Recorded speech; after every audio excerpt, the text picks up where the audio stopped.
सांभाळून पुन्हा हा बाहेरचा उद्योग करताय आणि समाजाचं मोठं घर सांभाळत आहात. तुम्ही डॉक्टर असा, वकील असा, कोणीही असा.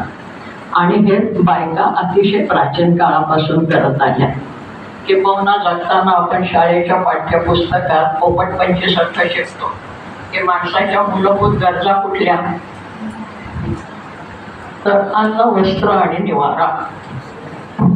अन्न कोण निर्माण करतं, त्याच्यात सगळ्यात मोठा सहभाग कोणाचा असतो? शेतकरी. शेती व्यवस्थेमध्ये पेरणी करणारा नांगर आल्यावर पेरणी करायला पुरुष होता, परंतु जोपर्यंत नांगर नव्हते तोपर्यंत शेतीचा सगळा इतिहास पाहिला तर बायका आपल्या घराच्या परड्यामध्ये खणून बी पेरून मग काहीतरी भाजीपाला हे लावत होत्या आणि उत्पादन करत होत्या.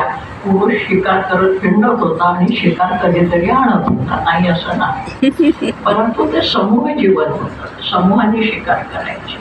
आणि बाईच्या पोटी पोट जन्माला येत असल्यामुळे तिला अन्न मिळवण्याची गरज तिला जास्त.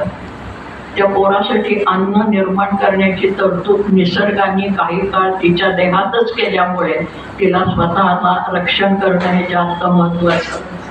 म्हणून अन्नाचं मूलभूत सप्लाय कोण करतं?